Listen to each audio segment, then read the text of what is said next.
Hello, everybody. Welcome back to round two of this Ixalan draft. Yeah, we have a solid but not amazing deck. We got, uh, we could have got there in round one, but we didn't. I'm not gonna. I've taken some time between recordings, and so I'm not gonna just. I'm not coming into this tilted about a different round. I literally, and this is not like me being sarcastic, I've blocked it out of my brain. Yeah, we'll keep this. We're on the play, so we shouldn't be too far behind if opponent goes like. If opponent goes one drop, two drop, we'll be a little far behind. But if opponent plays a two drop on time, we're not that far behind. And then we've got 2/3/3s on turn 3. Well, not 2/3/3s on turn 3, but 3/3s on turn 3 and turn 4. And if we draw a mountain between now and then, we can also play a firebrand on turn 4. We do need to start drawing mountains at some point, but opponent apparently also needs to start. Oh my god! Really? It's like that. All right, mountain would be really good here. Whew.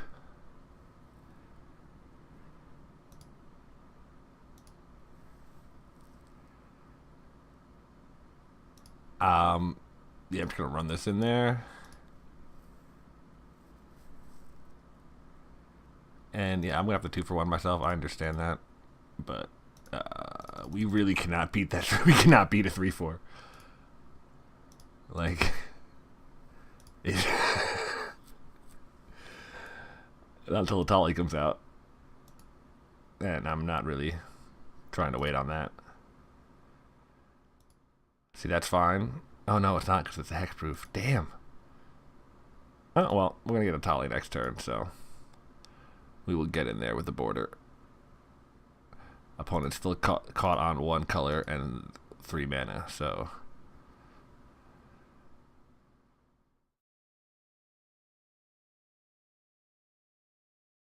I guess we could have attacked with Firebrand because there was no way they were splitting up. But they could have just taken the 3 and picked up the Firebrand free. I'd rather have the Firebrand around. Long story short. Because they could have just picked up the free Firebrand with the block there and waited a turn on blocking the border.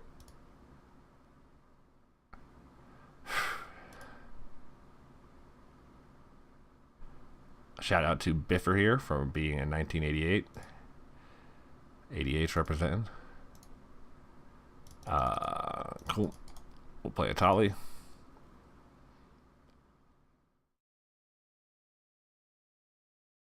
It's unfortunate that we've opened like 3 or 4 Atalis. I don't know if I've opened them all in these drafts, but like this is definitely the second at least Atali I've played in one of these drafts, maybe third. And we haven't opened like a Tetsamok or anything like that yet. I want to open a Tetsamok. Or with the green one. I forgot the name of it, but come on. Up. Alright, we're just attacking with the Tali because opponent double blocking here is still kind of okay for us because we take out both their creatures and get them off their other color of land.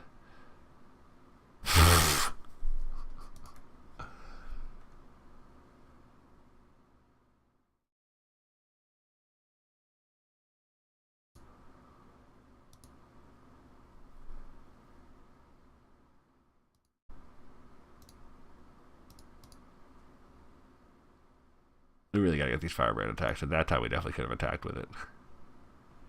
Oh no, we'll put that on top.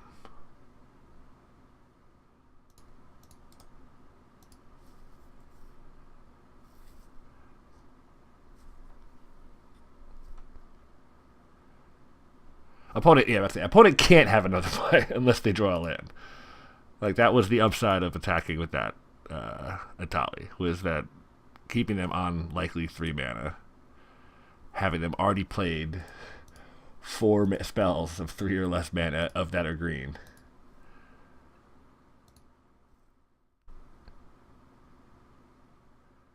Ugh, god dang.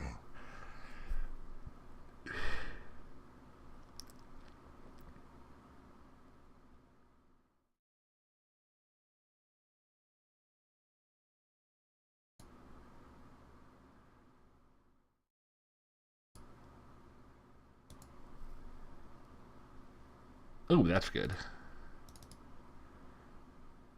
That lets me, that'll crew the flagship on its own.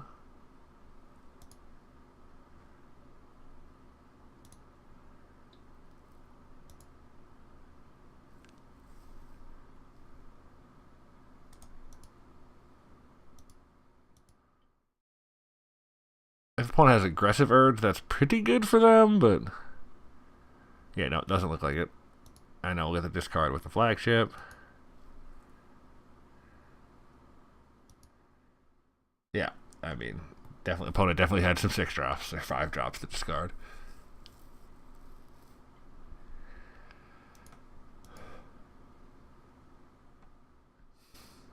I mean, I can't fault the opponent for keeping their hand. Like they had at least that. I bet in the open hand, maybe that as well. Probably 1 to 2 of these firebrands. Just needs a mound to unlock them. I mean, they're right in this game having kept it because yeah. Huh. Huh. That's interesting.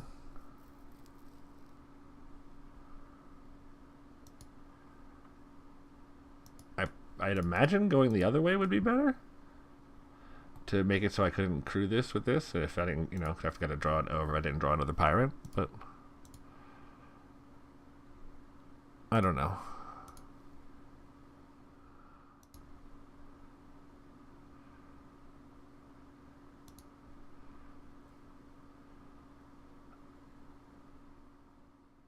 Get it with everything. Get another discard, hopefully. A little more information.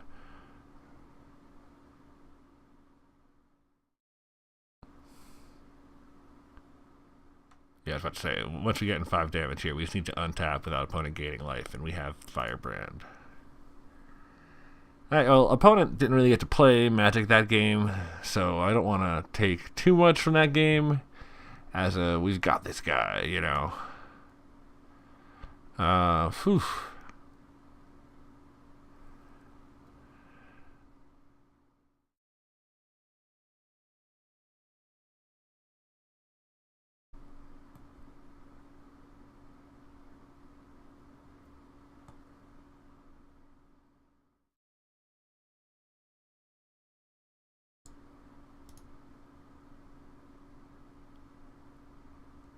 I think I just run this back.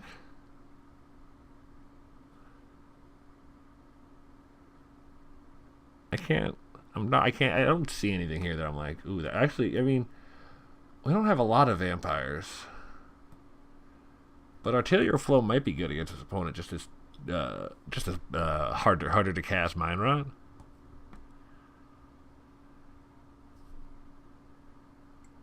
And I bet you Hard Stopper would be good as well. Let's take a Hard Stopper for a Firebrand, because I don't expect a lot of X1s.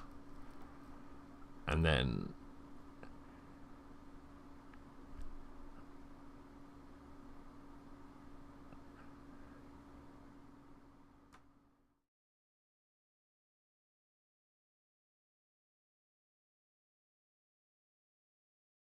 do I want the Arterial Flow?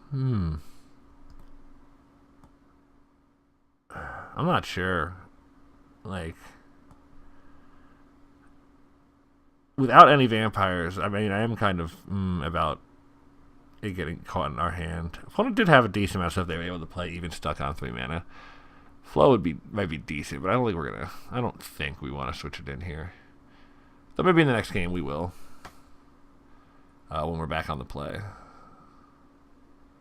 Oh, we'll keep this hand. 2 borders again. Basically the same hand we had last time. 2 borders.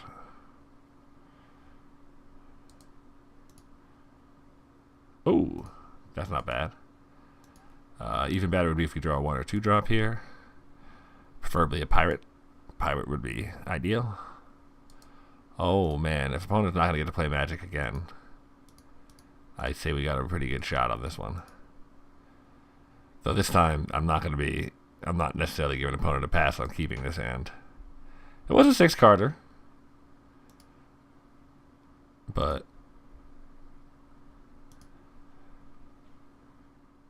I mean, I bet opponent is gonna have a mutiny in hand at least. That's one of the reasons you would keep this sort of one-lander.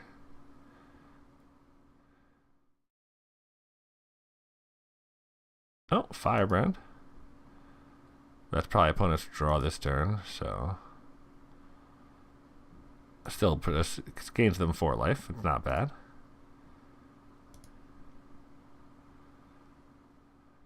Oh, 5 life. Forgot about the +1. It would get our attacking. Because opponent's going to block the border and then ping the scoundrel. I'm going to follow up with another border and a Blight Keeper.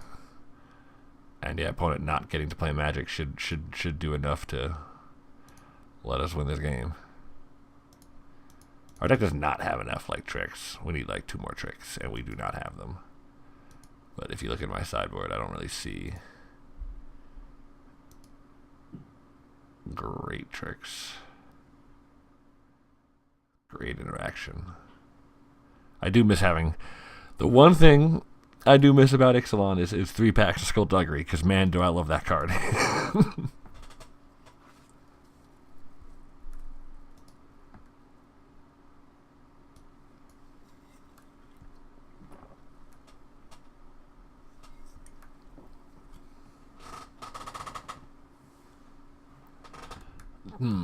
Can we debate, like... I don't think Gruesome Fate's going to be good, because we're going to be trying to trade stuff most of the time. I mean, Recover is just get back a creature. I mean, it's good. I mean, we don't even want to play that, but it's not ideal for what we're trying to do with this deck. Ooh, we'll keep this.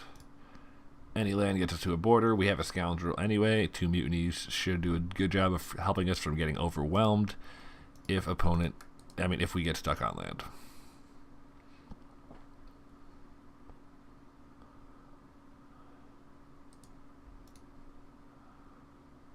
Ooh, that's really good. And we have Bravado in hand, so I mean, if we can, with this Fathom Fleet border, that can be 8 damage out of nowhere, or I guess 5 extra damage. You know, that is not a great card to have around if I'm trying to use Mutiny. I can admit that. Ooh, but not getting a counter is very good for us, because that lets us just keep attacking with the Scoundrel with impunity.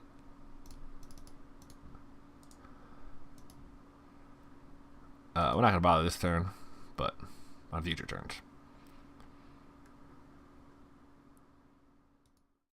These are not mutinyable targets. Oh my goodness. Bombard. That's in a color I do not see here. Commune? Enter the Unknown. For the mountain. What? Oh, they bin the Bombard.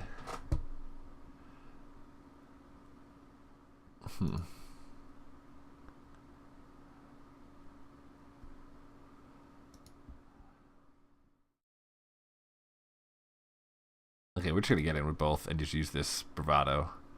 Because otherwise that 1/4 just brick walls us for the foreseeable future, because neither of our removal spells can do anything about it, so we're just gonna have to Bravado through.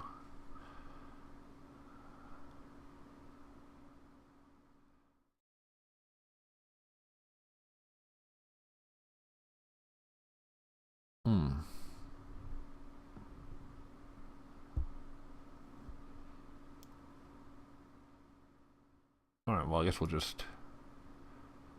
still doing that. Oh, We can mutiny the Diviner, using this one to target this one to finish it this turn, and then attack again next turn, and save the Bravado. I think that's fine.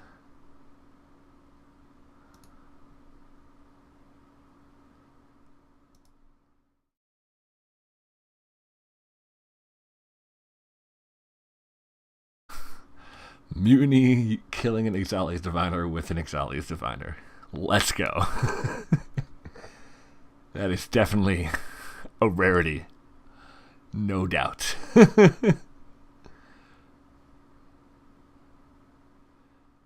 Whew.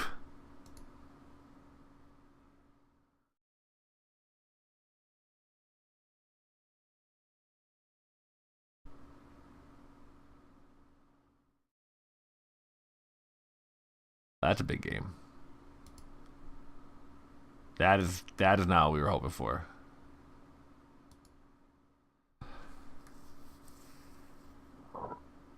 Excuse me. I think we just pass. There's no reason to throw our bravado and our border away at that sword tooth, because we're still have nothing then. At least right now the border is holding back the diviner currently and any other small creatures our opponents might play. If we find another creature, maybe we'll think about that. Also, waiting does provide some advantage with Mutiny available, because if opponent plays another card, we can Mutiny and use the Sword Tooth to kill it. Or, even better, use that card to kill the Sword Tooth. I mean, maybe not even better, because it's going to really depend on which way we're going, but...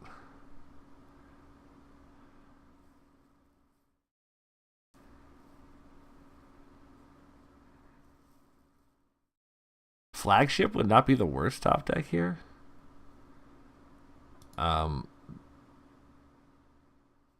Less good now.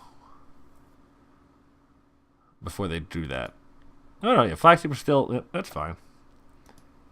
So, let's Mutiny. There.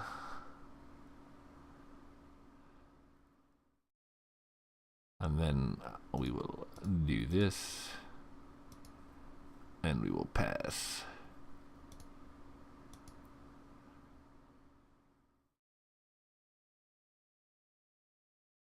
We could attack, which would force us to use the bravado to destroy the diviner, but that doesn't really do anything for us.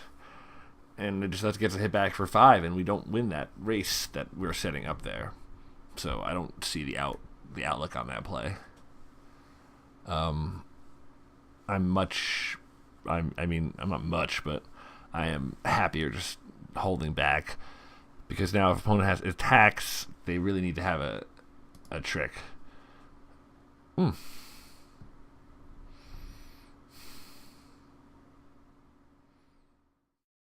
Do I call them on it right now? I think so.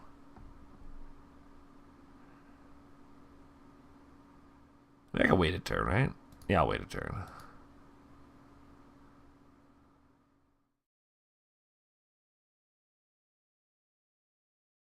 If opponent is repping a trick, and we oof. So now I'm glad I didn't, because we do have to deal with that.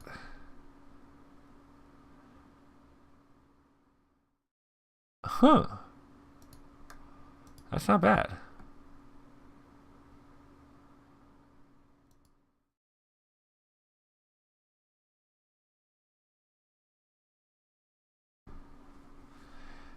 Could be better, but it's not bad.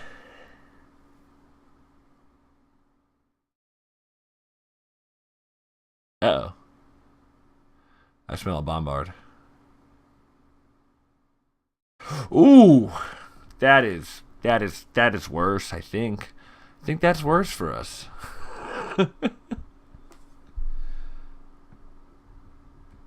Also worrisome. We have yet to see what opponent's black splash is.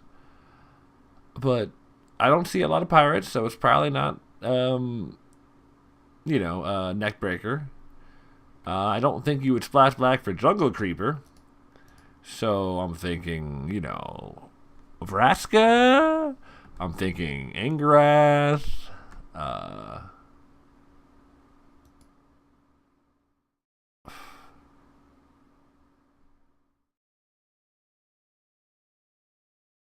Yeah, let's go. Let's do this. Gonna line up the double. If we line up with the double, we get to see if opponent plays anything. If opponent doesn't play anything, we can try to do this for free.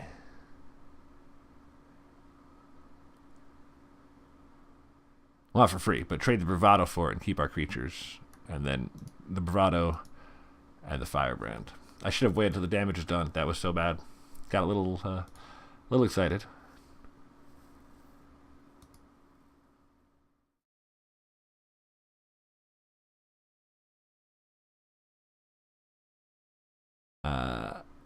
We do still have an immediate issue of how we win with those blasting cannons out, but, you know, one step at a time.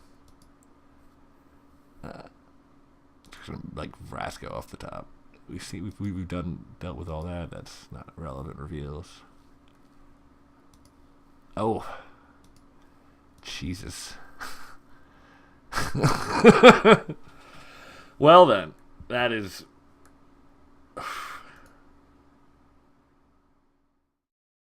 Oh man.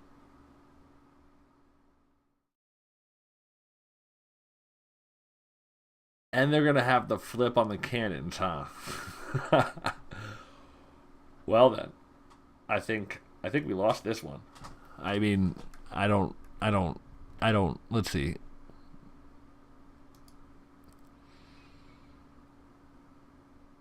No, we'd have to block with both of these to not just straight die. Yeah, and not be giving away. Yeah, no, and that to flip cannons. Yeah, we're dead. We're dead. Sideboard. Anything in the sideboard that will save me. Save me, sideboard. I haven't used you yet, but somehow you must have something. No, it does not. Costly plunder might be okay. Firebrands did not seem good. They way to use one in conjunction to try to pull that off. But a plunder might be good. We did see a couple bombards, right? At least one. And then yeah, Heartstopper again too. Same kind of sideboard we did for that last Dino deck.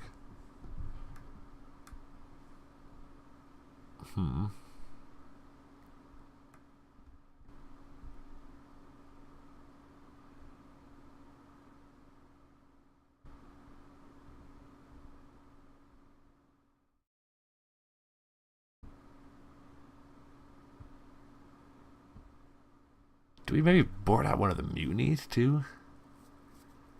It felt, well, it did not feel strong. I will say that. Now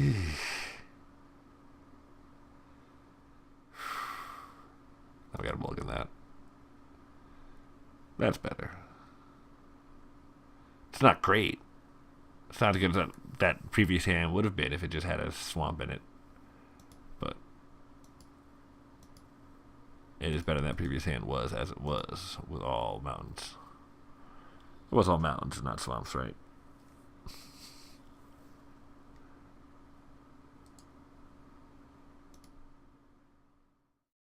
Oh, it's a decent draw.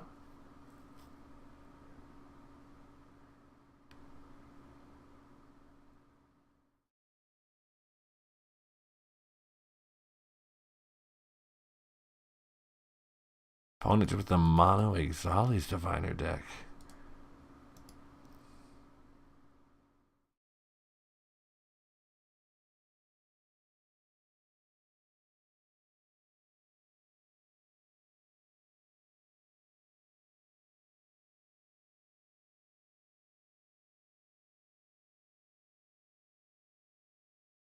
Oh, okay. I mean, yeah. They go decently well with Tilinali's Crowns. I'll give you that.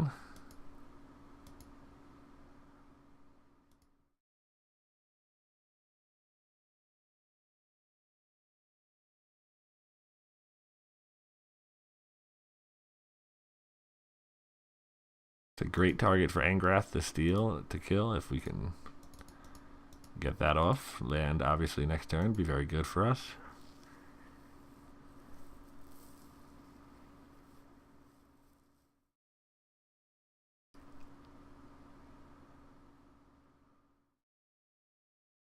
Whew.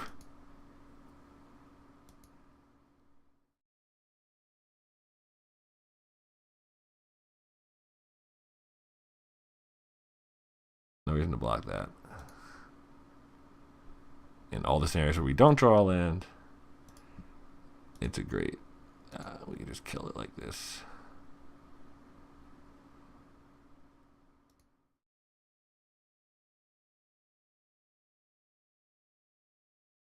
And then we'll... No, we're going to play the Swashbuckler.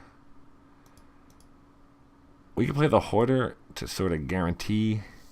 Because his opponent would most likely just pick up... If they're going to attack, they're going to pick up the Hoarder with the 1 damage as to not get double blocked. But the problem is, they could pick up the Hoarder for the 1 damage as to not get double blocked.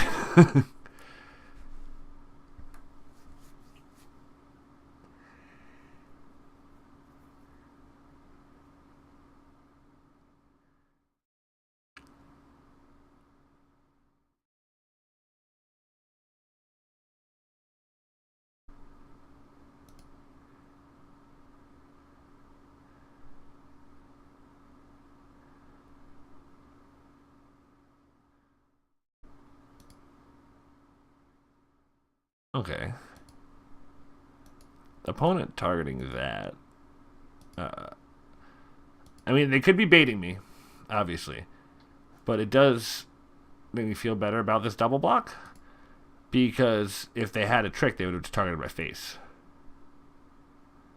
for the actual damage.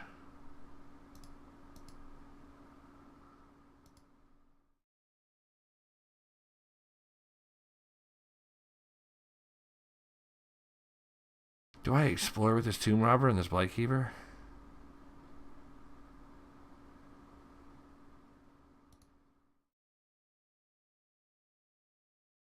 I kind of want to say yes.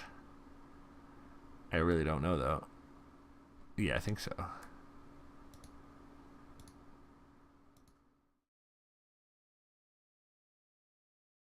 That is not what we're looking for.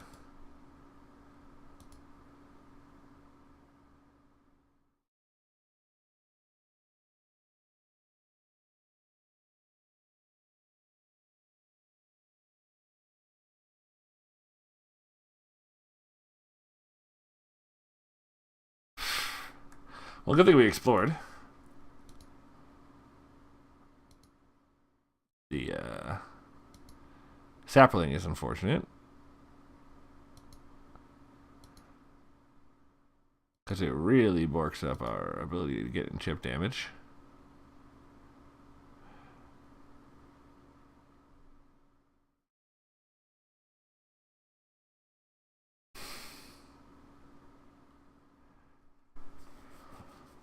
If I play the Dinosaur Hunter, I can leave back the Tomb Robber and take 7. That doesn't seem great.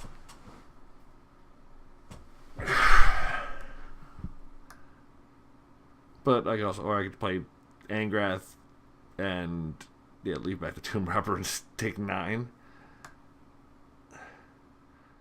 And just be dead to trample the next turn.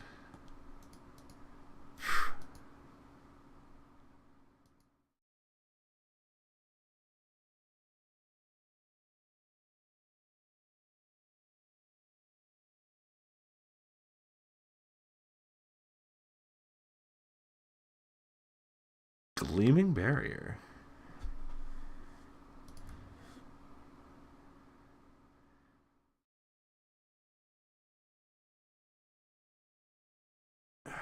Yeah, I guess this is the block. Really? Oh! That's pretty good. I mean... Opponent's whipping my butt, so who am I to talk?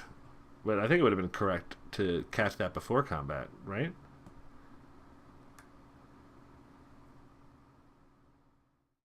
Because then you could just get, like... Because if I block the Armor Sword instead of the Sword Tooth... It's not likely, but it's an option. What if I had a trick?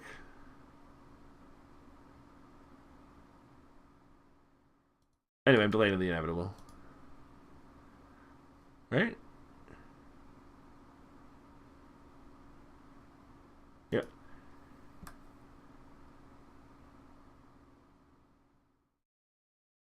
All right, well, that was a 1-2. That's going to happen. I'm going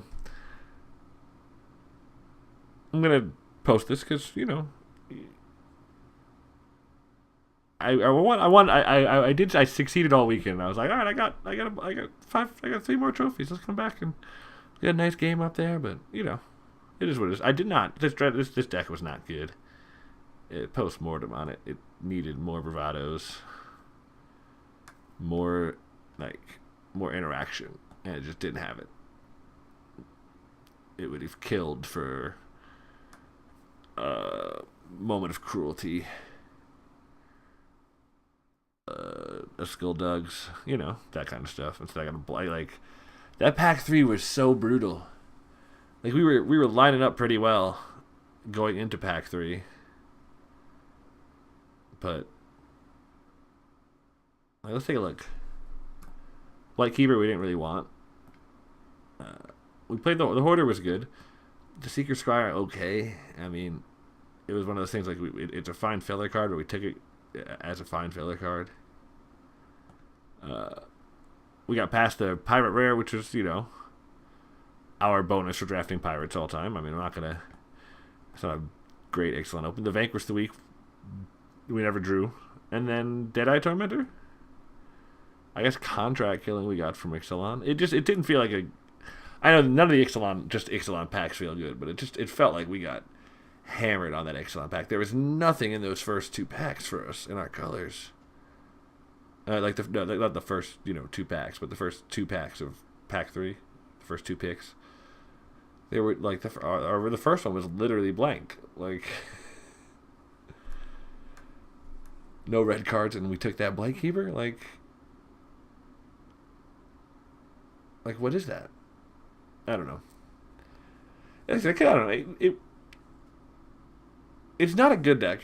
It ended up not being a good deck, and that was because we didn't get the interaction. So maybe that's the note we have to take, is make sure we get more of that interaction early. Because we had a couple chances. Like, we've got a Heartstopper in the sideboard. We got a Queen's Bay. Like, we got a Forerunner. We had creatures that are excessive. That we, you know... I mean, I don't remember there specifically being things in these backs, but just as a general thought, you know, we could play fillery creatures if we can get the interaction and removal. But anyway, until next time, obviously, number 1, always get the interaction. Number 2, Angrath's very mediocre. I said he was... When we opened that foil one and we took the Twilight Prophet over it, I said there he was kind of mediocre. But here I wanted to have fun with him. But, I mean, this deck is better if we just take that Neckbreaker, right? Like, Stone better? Like, we had our fun. I tried Angrath, you know. You don't open Mythic Rares enough to be like... I mean, a lot of times you look at some of these cards and you're like, But you play with them, you're like, you know, better than I thought. Planeswalkers, they always have that potential because they're, you know. Anyway, getting very sidetracked from my closing goodbye here. But, yeah, take Neckbreaker over Angrath. And as always, have a great life, folks. Peace.